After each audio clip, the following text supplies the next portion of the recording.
Bonjour à tous et bienvenue pour ce premier atelier de l'après-midi. Aujourd'hui, lors du CX Summit Éloquent 2023, on est toujours sur l'objectif de la relation client de demain. Et aujourd'hui, dans cette session, on va parler des stratégies pour mobiliser l'ensemble des collaborateurs autour de l'expérience client, avec un focus dans le secteur des mutuelles assurances.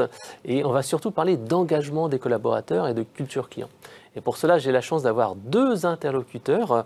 Alors, un premier ici à distance, Sébastien, qui va se présenter dans quelques secondes, en présent plutôt. Et à distance, en fait, on aura la chance d'avoir Valérie Imbert, qui est directrice des services clients chez Soliazar. Alors, honneur aux dames. Valérie, est-ce que vous souhaitez vous présenter ainsi que Soliazar ?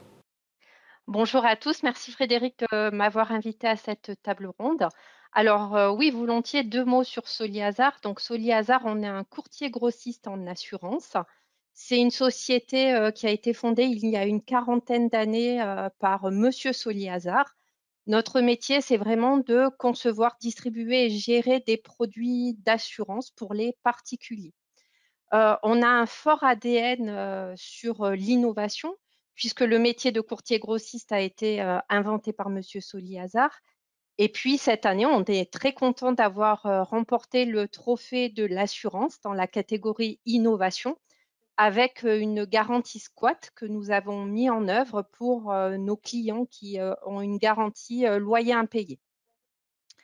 Chez Soliazar, on a un objectif, même un mot d'ordre de notre stratégie qui est d'être le courtier le plus recommandé.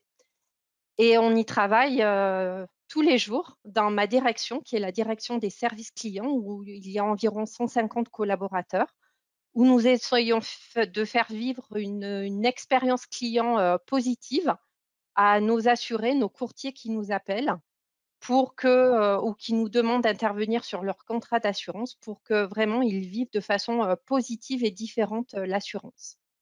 Et puis, nous avons le label Service France Garantie, c'est-à-dire que l'ensemble de nos services de relations clients ou de gestion sont en France. Voilà deux mots sur Soliazar et sur l'équipe que j'encadre. Merci pour ces informations. Et c'est vrai qu'à la fin, vous allez nous révéler le NPS de Soliazar. Et je suis sûr que ça va faire des jaloux pour ceux qui sont à distance, parce que vous avez vraiment un très bon score qui fera des envieux. Et vous allez nous donner quelques-unes des petites recettes, justement. Alors, à côté de moi, donc, j'ai Sébastien. Alors, Sébastien, est-ce que vous pouvez vous présenter, ainsi que pour ceux qui ne connaissent pas la Massif ? Bonjour Frédéric, Sébastien Poivlan, je suis directeur opération expérience client, donc en charge de toute la dimension opérationnelle sur l'expérience client, qui va de l'écoute client jusqu'au traitement des réclamations, en passant par tout ce qui touche la partie promesse de marque, parcours client. La Massif, c'est une mutuelle d'assurance qui s'adresse à la fois aux particuliers et aux professionnels et qui couvre tous les risques liés à l'assurance dommage, la santé, la prévoyance et puis l'assurance vie et l'épargne. Donc en France, nous avons 5 800 000 clients sociétaires assurés. Donc nous sommes le premier assureur de la famille en France. Merci pour cette précision. Alors, ce que je vous propose, c'est que là, on va parler vraiment d'engagement collaborateur, comment on mobilise des collaborateurs autour de l'expérience client. Alors, ce qui était vraiment intéressant lorsqu'on a préparé cette table ronde, c'est que c'est vraiment très structuré, je trouve, à la Massif. Il y a vraiment un programme comme ça en 5 étapes et c'est assez, je trouve... ça embarque en fait toutes les phases de l'expérience client et toutes les manières d'embarquer les collaborateurs, à chaque fois avec des programmes de formation, avec des programmes qui remontent du terrain. Et on voit bien que c'est vraiment un programme 360 degrés. Alors, est-ce que vous pourriez nous dire en quelques mots en quoi ça consiste, ce programme? Et après, on verra aussi que vous avez des actions un petit peu plus transverses qui vont rassembler un peu plus et unifier un peu plus différents services. Alors, je vous laisse la parole tout de suite. Alors, effectivement, sur la partie mobilisation, et c'est comme ça qu'on a construit cette intervention, comment on mobilise autour d'expérience client? D'abord en travaillant la culture client, donc c'est vraiment la culture d'entreprise, et sur cette dimension-là, on a la chance d'avoir, et c'est finalement dans notre ADN, parce qu'une mutuelle, elle est d'abord construite et mise en place pour servir ses sociétaires. Donc on a cet ADN, on a des collaborateurs qui sont très mobilisés à servir nos assurés du mieux possible. Et l'autre dimension, c'est la dimension comportement client. Et c'est sur cet aspect-là qu'effectivement, on a bâti une démarche à la Massif qui est vraiment articulée autour de 5 dimensions. Donc, former, partager, écouter, accompagner et récompenser. Le tout porté par notre plan stratégique 2021-2023, donc qui s'appelle Ma Préférence. Et l'objet de la présentation, et je l'ai volontairement orienté comme ça va être aussi voilà, d'éclairer avec des dispositifs opérationnels voilà, qui traduisent une orientation stratégique, des vraies ambitions en actions concrètes et qui permettent d'embarquer finalement les collaborateurs dans cette démarche, d'être mobilisés à servir les clients et à améliorer l'expérience client. Alors, ce qui est intéressant, justement, c'est que dans ce logo Ma Préférence, on voit bien que le P est un petit peu plus clair. Est-ce que ça a une signification particulière ?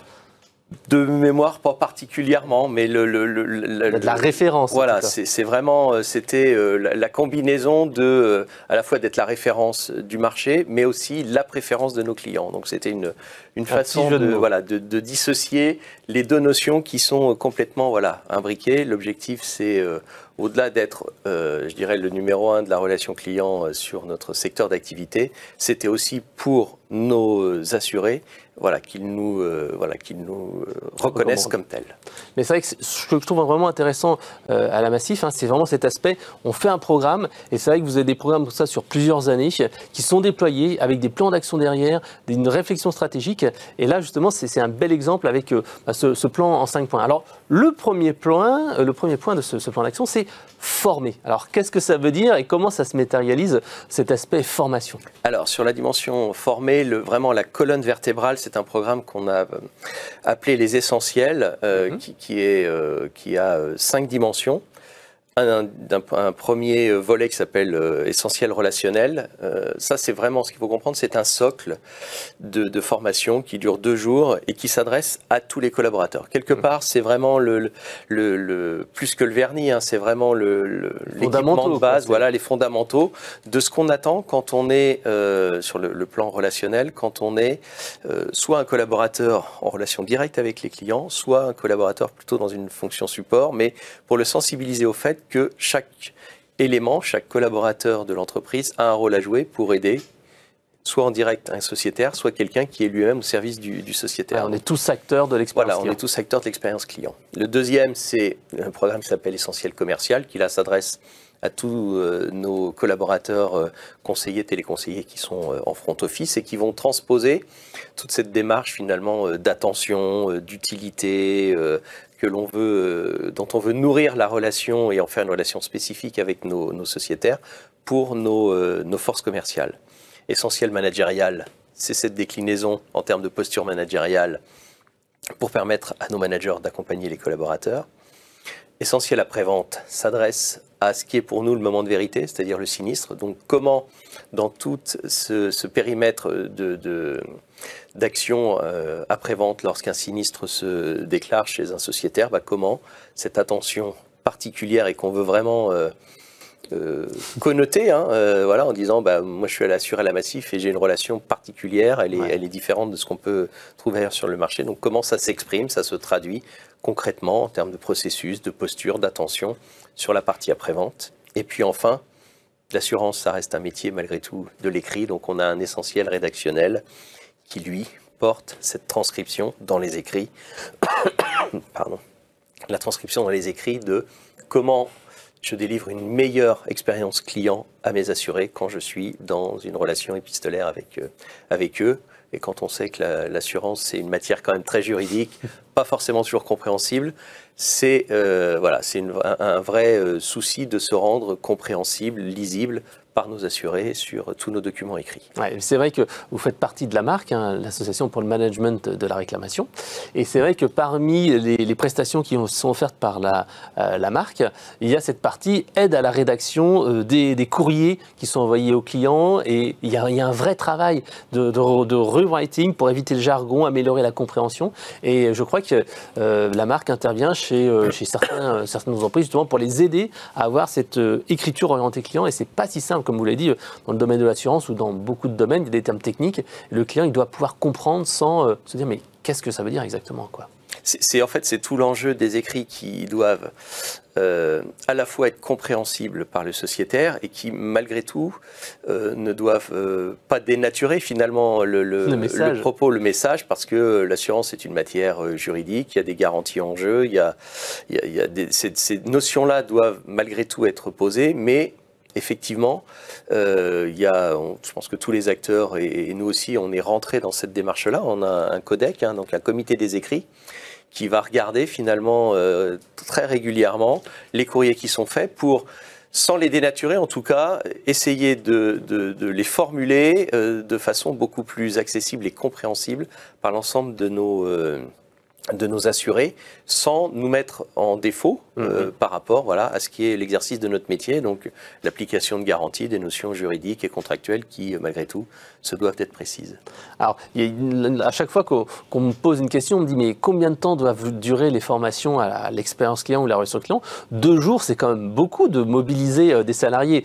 Et encore 2 jours, c'est la brique de base. Qu'est-ce qu'on fait dans 2 jours? C'est beaucoup de temps. C'est un effort considérable qui est fait par Massif sur cette dimension-là, parce que je disais tout à l'heure, on a 10 000 collaborateurs, donc 2 jours de formation pour tout le monde, c'est un vrai coup, mais on a vraiment la conviction que tout le monde doit avoir ce vernis-là, parce que tout le monde doit agir sur ce dispositif d'essentiel relationnel très concrètement. J'y reviendrai aussi tout à l'heure.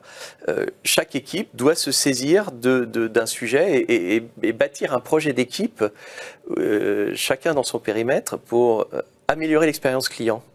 Donc chaque équipe réfléchit et construit un projet d'équipe. Alors, avec l'ambition qui est la sienne, aussi en fonction de la nature de son activité, mais qui doit être de nature à améliorer l'expérience délivrée, soit au client quand on est en front office, soit au client interne pour toutes les fonctions support. Donc oui, c'est un gros effort, c'est un effort qui s'étale globalement dans le temps. On a démarré dès le lancement d'ailleurs un peu avant le lancement du plan stratégique, et on continue parce qu'on peut pas former tout le monde en même temps. Et puis on a formé d'abord les fonctions plutôt en front office et progressivement les fonctions support, mais c'est pour nous vraiment un investissement indispensable. Vous utilisiez tout à l'heure à très juste titre le terme socle fondamental. Oui, c'est un socle fondamental. Tout le monde doit avoir été sensibilisé. Ouais. Voilà. Et si tout le monde est sensibilisé, petit à petit, en voyant, quand on est sensibilisé à un aspect, on en prend conscience quand on vit des situations, on se dit « Ah tiens, il a fait ça, c'est bien pour le client ».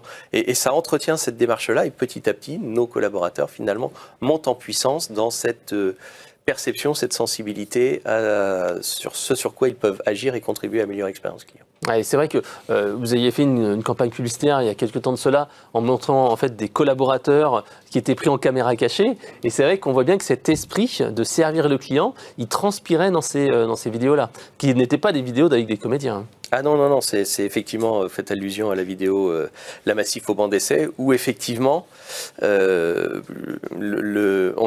a filmé en caméra cachée des sociétaires, des salariés et des délégués de sociétaires, en leur présentant une campagne de communication qui était à contre-pied de nos valeurs stratégiques, à contre-pied de nos valeurs mutualistes, pour voir comment ils défendaient ces valeurs. Et effectivement, cette vidéo est très riche d'enseignements, parce que très très vite, on sent que déjà il s'exprime en désaccord avec les orientations stratégiques, et très vite on sent que cette dimension client, le souhait de préserver l'intérêt du sociétaire, de servir l'intérêt collectif, on sent très vite que c'est dans les tripes. C'est dans les tripes, voilà, c'est effectivement dans les tripes. Il y a même une version longue qui est disponible sur YouTube qui fait plus de 8 minutes, et on finit avec des situations où on a des salariés et des délégués de sociétaires qui sont très émus, mais émus parce que choqués par l'orientation qui est proposée, et à la fois très soulagés quand il y a le reveal, c'est une caméra cachée. C'est une vidéo qui nous a... qui a prouvé en fait l'orientation. Qui a prouvé que le test c'était ça, c'était de dire, au-delà de ce qu'on peut afficher sur le plan marketing, est-ce que les valeurs que l'on affiche, sur lesquelles on communique, est-ce que finalement les deux acteurs clés de notre système, que sont les salariés et nos sociétaires à travers leurs délégués, est-ce qu'ils les ont fait leur finalement à tel point qu'ils sont prêts à les défendre? Bah oui, la vidéo montre qu'ils sont prêts à les défendre. D'où les 2 jours qui ne sont pas de trop. D'où les 2 jours qui ne sont pas de trop. Donc il faut vraiment investir dans cette partie formation. Le deuxième point de ce plan en 5 points, c'est la partie partagée. Alors ça, justement, dans la photo qu'on voit à l'écran, on reconnaît un certain personnage barbu qu'on a vu ce matin. Oui. Alors, partager, oui, effectivement. L'autre dimension qui a été posée, c'est de dire, il y a des pratiques, il faut les faire connaître, il faut les partager. Donc, avec plusieurs actions. Donc, la première, c'est effectivement, on a fait appel à des experts externes. Donc, je vous ai fait deux captures de vidéos. On reconnaît Anne Jek de KPAM qui est intervenue sur l'optimisation des parcours clients, et puis Marie-Louise Julien, le délégué général de la marque, sur le traitement de la réclamation. Des vidéos courtes où on a des experts externes qui vont venir relayer, appuyer les messages qu'on a pu passer dans les formations, que les managers peuvent passer aussi quand ils déploient des projets pour améliorer l'expérience client. Voilà, avec un regard, le bénéfice d'un regard externe, c'est-à-dire ce sont des experts qui sont reconnus sur la place, qui font autorité, et on se sert de ces courtes capsules vidéo, puisqu'en règle générale, elles font 2 à 3 minutes. Donc c'est aussi un format qui est facilement utilisable dans une réunion, en libre service. On les a mis on a un espace dédié à la communauté expérience client où tous les collaborateurs peuvent accéder, donc ils peuvent les retrouver, pour justement porter aussi ces messages de façon parfois un peu différente, mais qui viennent toujours éclairer le même sujet. L'expérience client, c'est fondamental, et c'est ce qui nous fait grandir, vivre et développer. C'est vrai que Marie-Louise Julien et la marque, ce point de vue externe, ils peuvent jouer un peu les poils à gratter, chose qu'en interne, c'est toujours un peu compliqué de faire passer comme message. Voilà, c'est ce qu'on fait également en interne, et puis on le verra sur le dernier volet au terme de pilotage, mais tout le monde connaît l'adage « nul n'est prophète en son pays », donc on voit bien que les discours qu'on porte en interne, ils sont entendus, mais ils n'ont pas forcément la portée, donc on va de temps en temps chercher comme ça des experts externes qui viennent appuyer le discours. D'accord. Alors, il y a un autre point ici qu'on voit en visuel, c'est ce fameux journal des réclamations. Oui. Alors, le journal de la réclamation, c'est parti d'une idée. Donc, bien sûr, on traite les réclamations dans ma direction. On fait du reporting sur les réclamations, on en ressort des irritants. Des enquêtes de SAT d'éloquents qui vous ramènent, des feedbacks positifs ou négatifs. Voilà. Et en fait, sur ce volet-là, on avait sur le volet réclamation, la difficulté c'est qu'on tombe très vite sur des sujets un peu techniques, et ça se traduit par quelque part des espèces de notes de service qui sont pas forcément très sexy, très attirantes, et dont on avait mesuré que finalement l'audience était assez limitée à quelques dizaines de managers, collaborateurs. Voilà. Donc l'idée de la manager du service, c'est de dire on va pas forcément changer le fond, par contre on va changer la forme pour en faire un journal avec un regard peut-être un peu décalé sur un sujet quelque part un peu froid, comme ça, la réclamation, et puis pour renverser le truc, c'est-à-dire que on va faire un peu de teasing, on va le diffuser, mais on voudrait arriver à la situation où ce sont les salariés, les collaborateurs qui finalement demandent à recevoir et à pouvoir accéder au journal de réclamation. Et pour donner des éléments concrets, globalement, le reporting qu'on faisait il y a maintenant un peu plus d'1 an en vieille version, c'était quelques dizaines de managers et collaborateurs qui en étaient destinataires. Aujourd'hui, le journal de la réclamation, à fin septembre, c'est plus de 500 personnes qui le reçoivent, mais parce que d'elles-mêmes, elles ont demandé à être accédées à ce journal, à pouvoir le recevoir et en être destinataire. Donc, il y a eu un bouche à oreille. Il y a eu du bouche à oreille. Et puis le format, on a vraiment retravaillé le format pour parler des chiffres différemment, pour parler des motifs de réclamation différemment, mettre en avant aussi les équipes qui y contribuent dans tous les services, en allant voir chez nos collègues des métiers comment ils faisaient, en valorisant. Donc une approche très ouverte, très large de la réclamation, pour dire c'est l'affaire de tous, donc tout le monde doit se sentir concerné, potentiellement à un moment donné peut être le témoin, puisqu'il y a des interviews. L'avis d'expert. Voilà, l'avis d'expert dans le journal, donc pour renverser cette vapeur. Mais ça prend combien de temps? Parce que un tel journal, c'est comme, il y a de la richesse, il faut récupérer des verbatims, il faut faire un peu de mise en page, il faut aller faire des interviews d'experts. On sait que vous êtes une dizaine peut-être dans le service expérience client? Ah, on est un peu plus que ça. On est en tout une cinquantaine dans ma direction, pour couvrir tous les différents domaines. Sur la partie réclamation, il y a un peu plus d'une trentaine de personnes. Et on a effectivement 2 personnes qui sont chargées de l'amélioration continue, avec un certain nombre de missions, dont la mission, effectivement, de concevoir voilà, le journal de la réclamation, qui est un journal trimestriel, en fait. Alors bien, est-ce qu'il est lu par la direction aussi? Il est lu par la direction. Il est, voilà, Dominique Russo, le directeur expérience client, est destinataire de ce journal. Un des premiers lecteurs. Voilà, un des premiers lecteurs, ainsi que d'autres, oui. Bah alors, là, on a vu le deuxième pilier qui est vraiment intéressant, ce partage. Le troisième pilier, c'est l'écoute. Oui, alors c'est le troisième pilier dans le schéma, mais c'est celui qui est finalement... c'est la pierre angulaire du dispositif, c'est-à-dire que voilà, les dispositifs d'écoute, on a un baromètre marque, on a des écoutes à chaud qui sont opérées par Eloquent. Par SMS, email, par email, à chaud. Voilà, par email. Et puis après, on a des enquêtes post-parcours. Mais le dispositif d'écoute client, si vous n'avez pas ça, vous êtes sourd. Et alors, vous pouvez bien sûr déduire d'un certain nombre de choses des axes d'amélioration, mais voilà, vous êtes... à l'heure des radars, globalement, vous fonctionnez avec les retours internes. Si vous n'avez pas de dispositif d'écoute client suffisant. Donc, non, c'est vraiment un dispositif qui est clé, voilà, qui supporte finalement tout ce qu'on peut faire par la suite. Sans écoute client, vous ne pouvez pas améliorer vos parcours, vous ne pouvez pas améliorer votre promesse de marque, vous ne pouvez pas traiter et améliorer les processus avec les métiers parce que, globalement, vous êtes myope, hein. Donc ça c'est indispensable. Ouais, et puis traiter en fait les insatisfaits, parce qu'il y a beaucoup de gens qui sont insatisfaits, qui vont soit aller se plaindre sur des forums, sur Opinion Assurance, sur Google, sur Trustpilot, etc.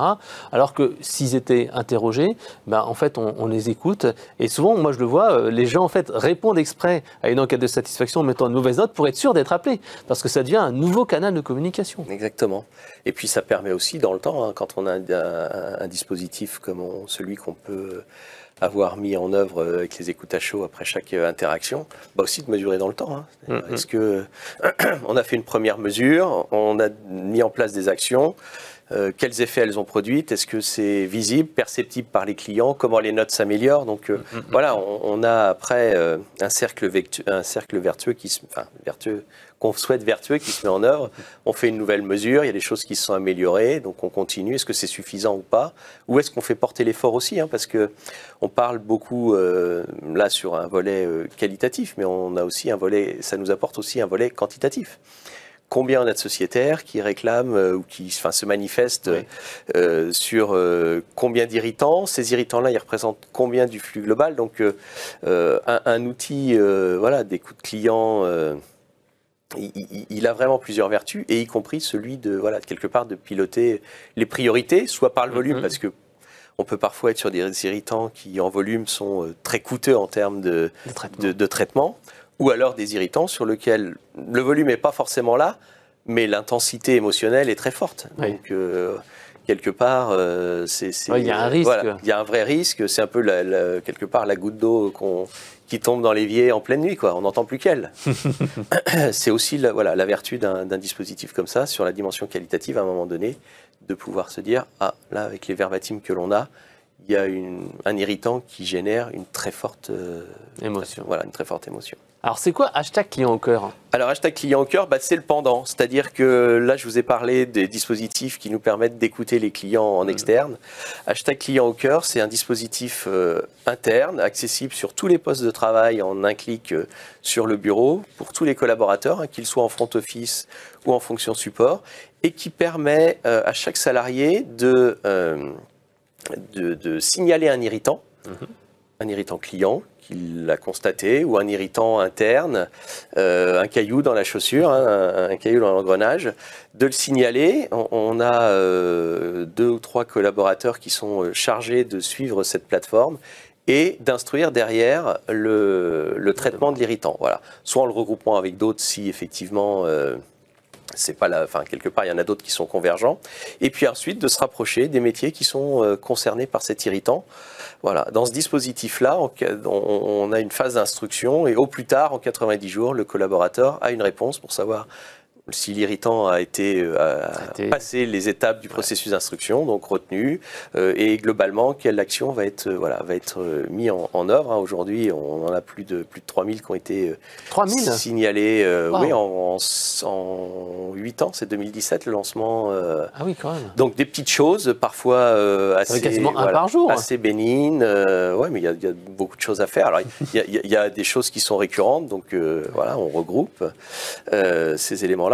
Puis parfois, on a aussi des irritants où on les retrouve à la fois pour les collaborateurs et pour les clients. Donc voilà, ça permet aussi de mettre une priorité à ces sujets-là en disant, en traitant cet irritant-là, on va à la fois faire du bien, satisfaire nos salariés et nos sociétaires. Alors, le dernier point de cette partie-là, c'était partager et valoriser les verbatims. Oui, c'est un outil, les verbatims, c'est un outil puissant. La parole du client, elle est incontestable. On peut avoir toutes les expertises qu'on veut autour de la table, les experts techniques, du marketing, de la com et ainsi de suite.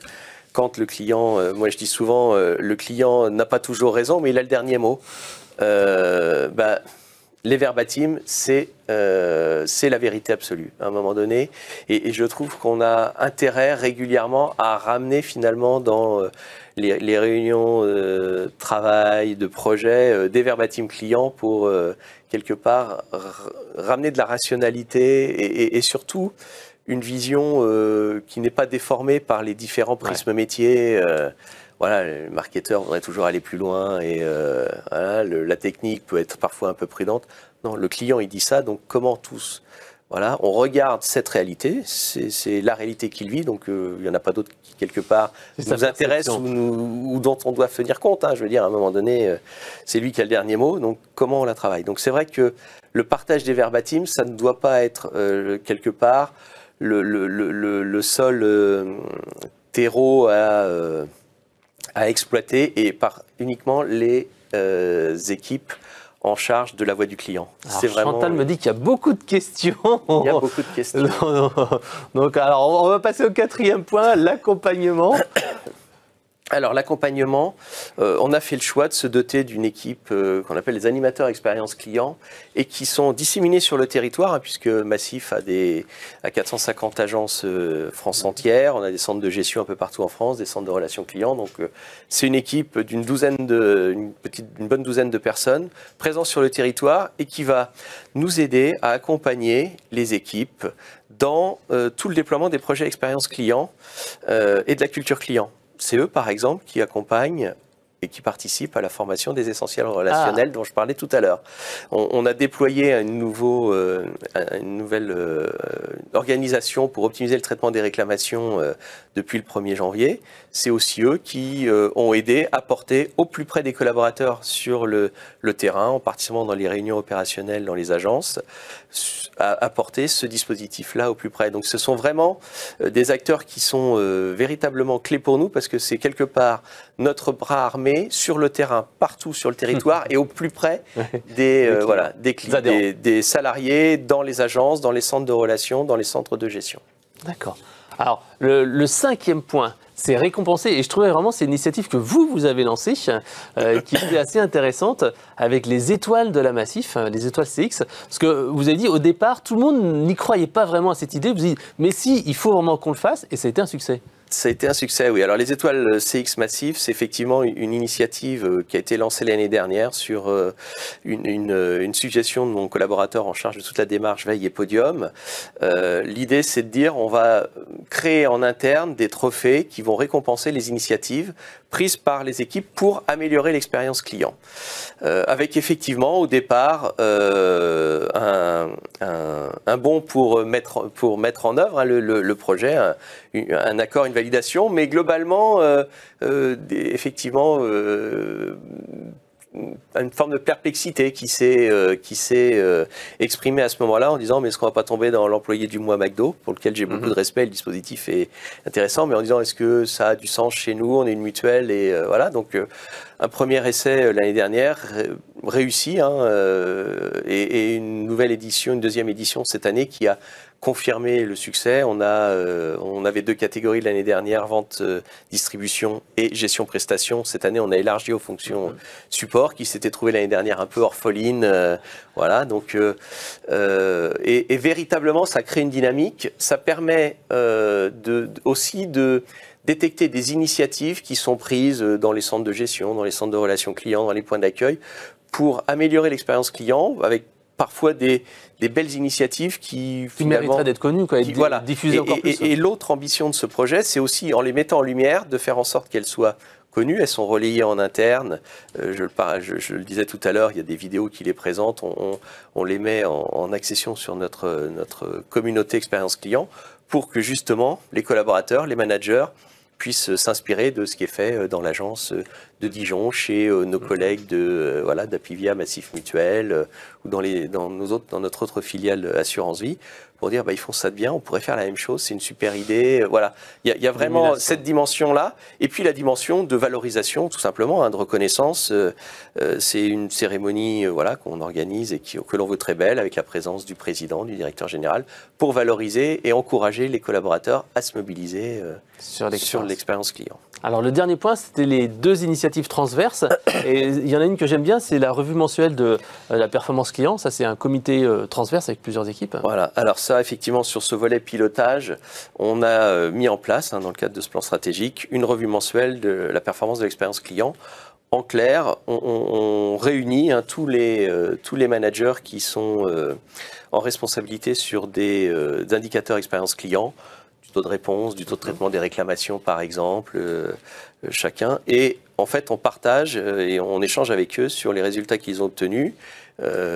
Quand les résultats sont insuffisants, ils présentent un plan d'action et puis d'un mois sur l'autre, ça permet de voir comment le plan d'action produit ses effets, s'améliore. Ça permet aussi régulièrement de valoriser le fait que les objectifs sont atteints ou dépassés en matière de taux de traitement, de taux de réponse. Et puis le deuxième volet, un volet incentive qu'on avait évoqué rapidement, globalement, on a effectivement sur les équipes en front office une part variable en lien avec le CSAT qui est mesuré par les écoutes à chaud opérées par l'outil Eloquent. Et puis globalement, puisque c'est l'affaire de tous, dans notre intéressement, il y a un objectif marque autour du NPS qui là pour le coup, comme c'est par l'intéressement, impacte tout le monde. Tous les collaborateurs. Merci Sébastien. Alors il y a beaucoup de questions. On essaiera d'en prendre une bonne partie tout à l'heure. Ce que je vous propose, c'est de maintenant passer à Valérie, donc Valérie de Soliazar. Alors Valérie, est-ce que vous pouvez nous dire en fait comment ça se passe en fait chez vous, chez Soliazar? Et vous avez mis un dispositif en place qui est vraiment original, que l'on voit assez peu souvent, c'est le management visuel. Alors je vous ai mis en fait une petite, enfin vous nous avez donné en fait une capture écran de ce type de management. Est-ce que vous pouvez nous en dire plus? Oui, alors nous animons beaucoup nos équipes sur du management visuel et nous mettons en place dans chaque équipe ce qu'on appelle un mur client. Alors en premier lieu, qu'est-ce que c'est le management visuel? Donc c'est la première photo que vous voyez sur ce slide. C'est le support au starter toutes les semaines avec nos collaborateurs pour partager avec eux certaines choses, comme par exemple les indicateurs de performance du service, comme l'actualité du service, la vie d'équipe, l'avancée des projets qui ont un impact sur leur activité. Et puis, il y a une partie droite qui est vraiment consacrée et animée par les collaborateurs. Et ça fait partie de notre dispositif d'amélioration continue et c'est ce que nous appelons la voix du client, donc le mur client. C'est-à-dire que nous mobilisons nos collaborateurs à nous faire remonter tout ce qu'ils entendent de la part de nos clients, soit à l'écrit, soit à l'oral lors de communications téléphoniques, et qui peuvent donner lieu à amélioration. Donc cette section mur client, elle est animée de façon très très simple avec des post-it où le collaborateur, quand il entend quelque chose qui permet d'améliorer notre expérience client, d'améliorer notre relation client, vient coller un post-it sur le mur qui sera par la suite exploité soit sur nos réunions de starter, soit sur des ateliers dédiés à notre amélioration continue. Ça vient de vous, en fait, c'est le process Lean. Je disais que ça venait vraiment de vous, c'est du process Lean, parce que c'est du Lean Management. Alors, c'est un peu ce principe de visuel. Exactement, c'est inspiré du Lean Management et de l'excellence opérationnelle, mais nous avons vraiment voulu le mettre à la main du collaborateur. Et le collaborateur a ce rôle de vigie, a ce rôle de porte-parole du client. Donc, on le forme à des méthodes de résolution de problèmes. Ils ont un jour de formation aux méthodes de résolution de problèmes inspirées de l'excellence opérationnelle pour pouvoir résoudre ces problématiques clients. Donc, c'est la deuxième partie de la photo notamment où on voit les collaborateurs traiter tous les post-it qu'ils ont récoltés avec un joli diagramme en arête de poisson. Et les collaborateurs, à partir de tous ces verbatims récoltés pendant une semaine, 15 jours, 3 semaines, ça dépend les thématiques que l'on veut travailler, ils vont eux-mêmes choisir les sujets qu'ils veulent traiter, qui sont à leur main. Hein. On ne leur demande pas de traiter des projets informatiques à travers ça. Donc, ils notent eux-mêmes en notant est-ce que c'est facile à résoudre, pas facile à résoudre. Est-ce que c'est un dysfonctionnement qui nous seront remontés par nos clients de façon très fréquente ou pas? Et à partir de ces notes, on crée des petits groupes de travail de collaborateurs qui vont nous apporter des solutions. Les collaborateurs vont bien sûr proposer les solutions à l'ensemble de leur équipe. Si la solution est retenue, on la met en œuvre. Et après, c'est les collaborateurs de l'équipe qui vont dire oui, cette idée d'amélioration a résolu une insatisfaction client. Donc, pareil, ils notent. Si ça a résolu, très bien. Si l'amélioration proposée n'a pas eu les effets escomptés, on continue à travailler sur ce sujet d'amélioration. Donc, concrètement, les améliorations, ça peut être, comme vous l'avez dit dans l'exemple de la Massif, ça peut être la rédaction d'un courrier qui est mal compris par nos clients et qui suscite des appels téléphoniques. Ça peut être la façon de porter un discours, d'expliquer des garanties, mais aussi ça peut être une refonte produit. Ce que je voulais partager avec vous, c'est une expérience que nous avons eue en garantie loyer impayé, où le marketing produit nous a sollicité en nous disant « Nous allons refondre ce produit. Vous, les services de gestion qui les manipulez au quotidien, les services de vente du produit, les services qui répondent aux appels téléphoniques, faites-nous remonter toutes les insatisfactions, toutes les choses qui ne sont pas claires pour le client et on va les travailler dans le cadre de la refonte produit. » Donc, sur à peu près 1 mois, on a animé les collaborateurs sur cette thématique. On a beaucoup travaillé avec le marketing produit pour refondre ce produit. Et c'est donc sur cette ligne où on a, moi, je trouve un NPS dont je suis très fière puisqu'il est de 62 avec un score de fidélité client à 84%, donc c'est plutôt pas mal. Et ce qui est intéressant, c'est que ce score de Net Promoter Score à 62, il est sur toute la ligne du parcours client, c'est-à-dire aussi bien quand on fait des souscriptions à cette garantie loyer impayé, quand on modifie le contrat, mais aussi quand on paie les sinistres. Parce que généralement, on dit que quand on paye un sinistre, c'est le moment de vérité, comme vous l'avez dit précédemment. Et c'était très important pour nous d'avoir cette continuité de parcours et d'être jugé positivement par nos clients. Donc 62, c'est pas mal. Ah oui, je confirme que c'est un très bon score. Alors justement, c'est quand même une organisation qui est assez prenante puisque vous avez 150 collaborateurs, les starters c'est par équipe de 20, donc de manière hebdomadaire. Et je crois en fait c'est même traité souvent dans la journée puisque les collaborateurs peuvent travailler sur le sujet, je crois par groupe de 2 ou 3 pour trouver sur des solutions, c'est ça ? Exactement. Donc, tout dépend ce qu'on veut porter comme sujet. Si on veut avoir des sujets d'amélioration continue, on va très vite créer toutes les semaines des petits groupes des 2-3 collaborateurs que l'on va désigner pour travailler sur un sujet. Encore une fois, un discours client, une correction de courrier.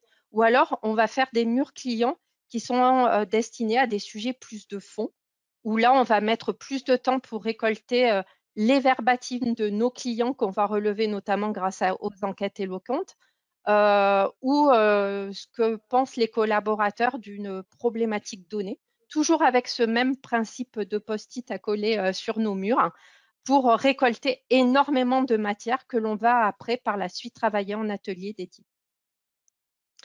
Avec le télétravail, pardon.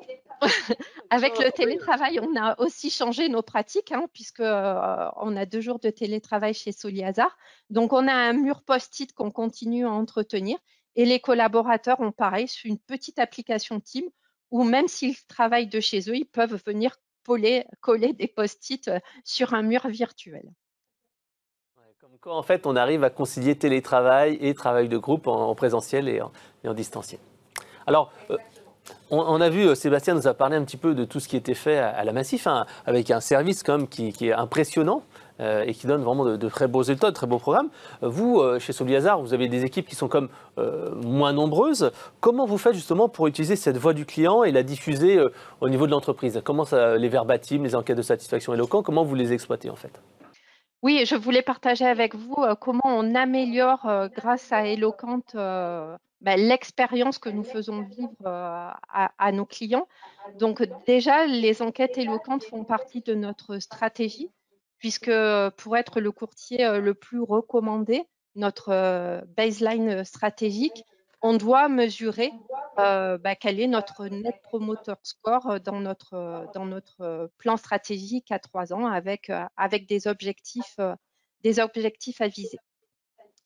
Nous faisons des enquêtes de satisfaction client post-appel, c'est-à-dire que chaque fois qu'un client appelle notre plateforme téléphonique, il reçoit une enquête via les outils Eloquent pour mesurer à travers 3 courtes questions leur satisfaction. La première note la qualité de la relation qu'ils ont eue avec les collaborateurs qui leur ont répondu au téléphone. Et les collaborateurs reçoivent en temps réel toutes les bonnes notes qu'ils ont de la part des clients, ce qui est un vrai booster pour eux, parce que ça fait plaisir d'avoir un verbatim positif de la part d'un client quand on vient juste de raccrocher. Pour l'anecdote, on a eu un superbe verbatim cette semaine où le client, quand il a parlé de la relation avec le collaborateur de la plateforme, a noté « Je suis amoureux ». Donc voilà, moi je pense qu'on a réussi l'expérience client dans ce cadre-là. Alors bien sûr, on leur affiche les bonnes notes, mais aussi on leur affiche les notes où ils ont moins performé dans un but d'amélioration. Et c'est à partir de ces appels-là où les notes sont moins positives qu'on va les accompagner, qu'on va les coacher sur ces typologies d'appels, aussi bien d'un point de vue technique, sur la qualité de la réponse dans le fond de la réponse, mais aussi sur la manière de porter un message client et l'ensemble de ce que l'on aura pu constater à travers ces coachings ou quand on rappelle le client va bien sûr venir nourrir un post-it du mur client et là, nous rebouclons la boucle pour avoir aussi bien de l'amélioration individuelle avec le coaching des collaborateurs que de l'amélioration continue de nos process avec l'expérience des murs clients.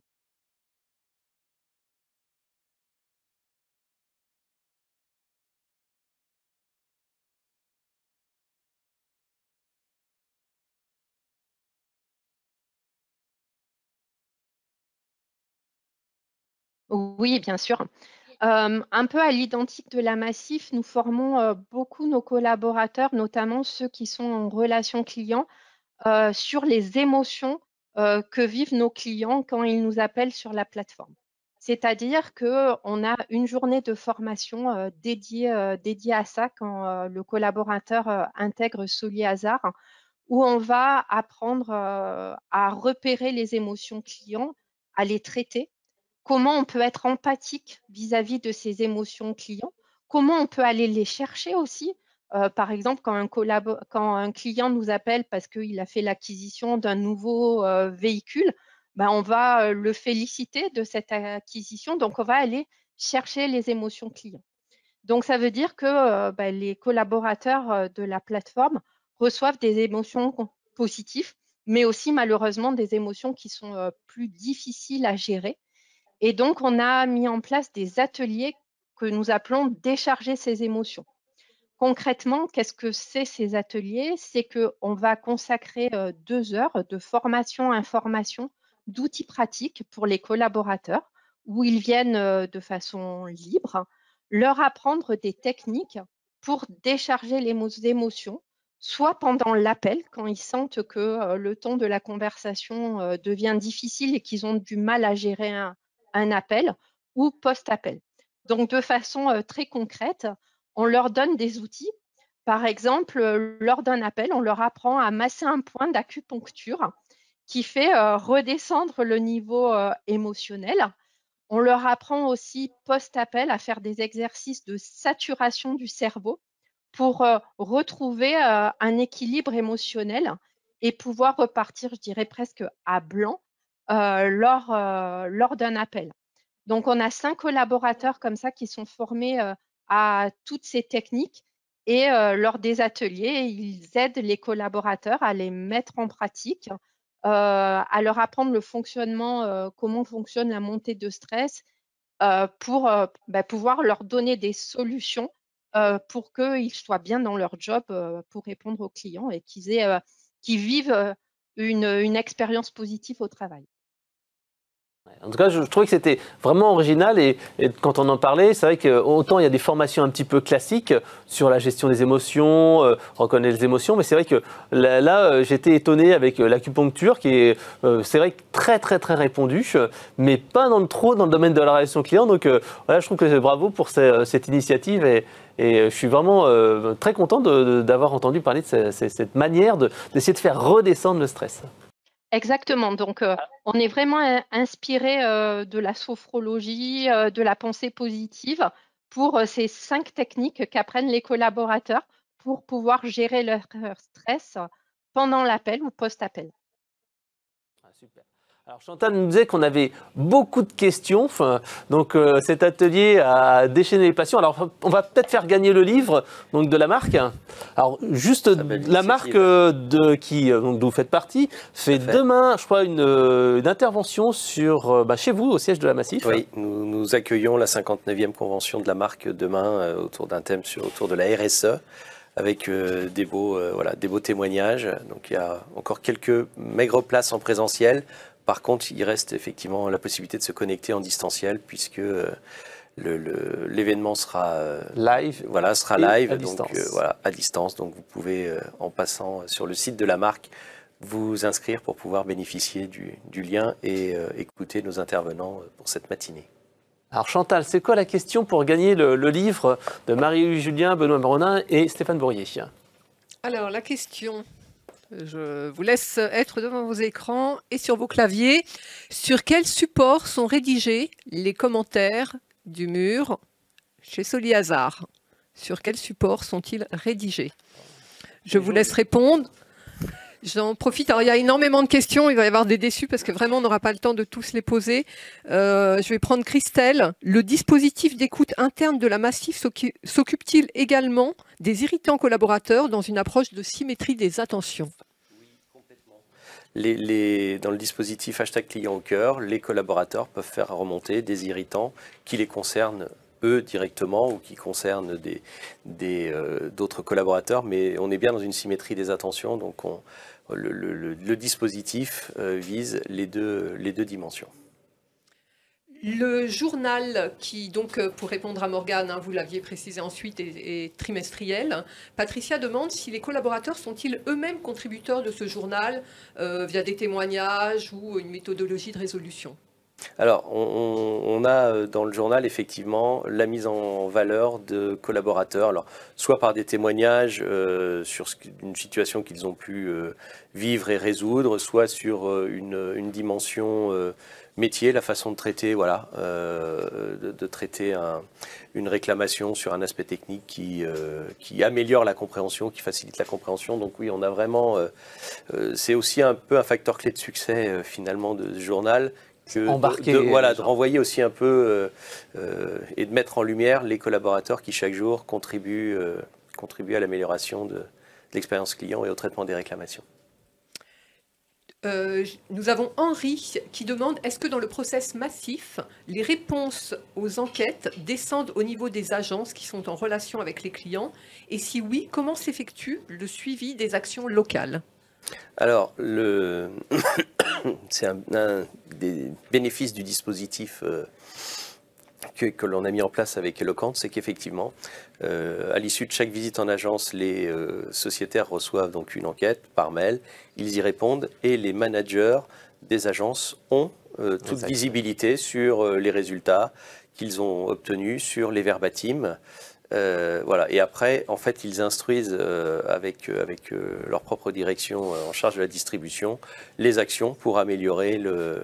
On peut comparer le national, le régional. Tout à fait. Voilà. On a vraiment toute la palette. C'est d'ailleurs, je trouve, indispensable pour rendre acteur chaque manager dans son agence, sur sa zone de chalandise, avec ses collaborateurs, l'amélioration de l'expérience client. Et puis, ça a pour moi un autre bénéfice, hein, c'est qui peut être mieux placé que le manager d'agence pour pouvoir traiter l'irritant d'un sociétaire qui s'est déplacé et qui... alors on a des engagements de réception et d'accueil voilà, en moins de 10 minutes ou en moins d'un quart d'heure, selon qu'on est avec rendez-vous ou sans rendez-vous, traiter l'irritant d'un sociétaire qui a malheureusement attendu un petit peu plus voilà, que ce qu'il aurait souhaité ou quelqu'un qui était pressé. Donc, voilà, juste pour illustrer, donc ça lui permet voilà, de traiter au plus proche de l'événement l'irritant entre son conseiller et le sociétaire. Parfait.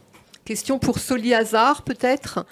Christelle demande, le management visuel du mur du client est-il utilisé dans toute l'entreprise, dans toutes les équipes? Et je vais compléter avec une autre question de Zaya. Toujours pour Soliazar, comment procédez-vous pour trier, sélectionner les idées des collaborateurs pour les implémenter ou les exploiter, lesquelles peuvent être nombreuses? Alors, le management visuel est mis en place dans toutes les équipes de la direction des services clients, donc dans tous les services opérationnels. C'est-à-dire sur notre site de Lille et le site de Lyon, ça concerne environ 150 collaborateurs sur les 280 collaborateurs de Soliazar. Alors, le tri des post-it est fait par les collaborateurs. C'est-à-dire que les collaborateurs vont noter chaque idée qu'on aura bien sûr regroupée parce que souvent il y a des post-it qui se regroupent.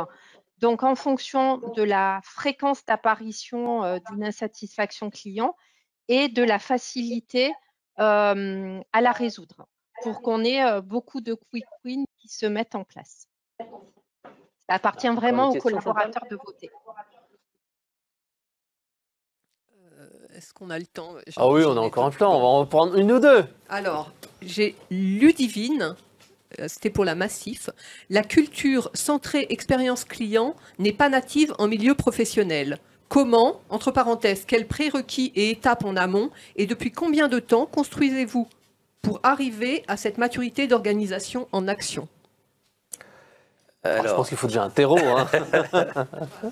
il y a matière à une réponse dense. Alors, comme je le disais, c'est vrai qu'on a la chance de bénéficier d'un terreau favorable lié à l'ADN de l'entreprise qui est une mutuelle très ancrée au service du sociétaire, avec, de par sa construction, il faut savoir que nos sociétaires élisent des délégués qui forment le conseil d'administration. Donc vraiment, la présence du sociétaire, le président de la Massif, c'est d'abord et avant tout un sociétaire qui a été élu délégué et qui assume la présidence de l'entreprise. Donc je dirais de haut en bas, finalement, cette dimension d'être au service de nos assurés elle est présente dans tout l'écosystème. Donc ça donne effectivement un vrai terreau, et c'est ce terreau-là finalement qu'on va cultiver, développer avec le dispositif dont j'ai parlé tout à l'heure, en formant, en acculturant, en essayant aussi et en apportant par les témoignages externes, par exemple, des éclairages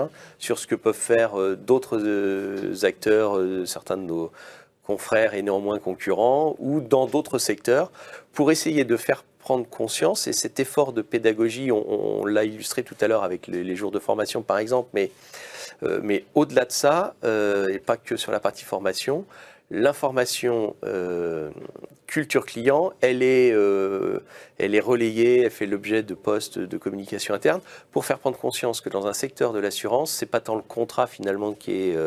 alors dès lors qu'il a des garanties qui sont au niveau du marché, c'est pas le contrat qui fait la différence, c'est vraiment la qualité de la relation, la confiance que l'on a réussi à créer entre l'assureur et son assuré qui est déterminant. Et cette qualité de relation, cette qualité de confiance, elle est créée par l'expérience client, et tout le monde doit être un acteur de l'expérience client. Alors peut-être désigner le vainqueur, et une dernière question, puisqu'après on va enchaîner sur le prochain atelier sur les bots. Répondre rapidement. Alors la gagnante est Ornella Secotti, qui a répondu le plus rapidement les post-it. C'était la bonne réponse. Une petite dernière question alors à Soli Hazard.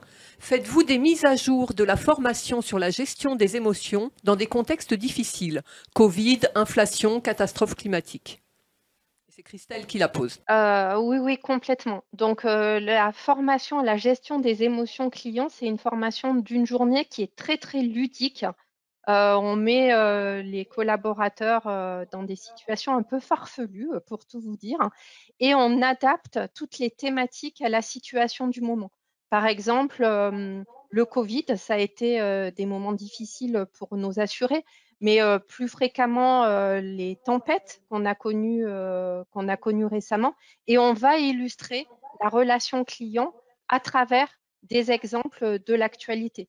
Un client qui nous appelle alors qu'il a un sinistre dû aux tempêtes, comment j'accueille, dans quelle émotion le client est, comment j'écoute son émotion.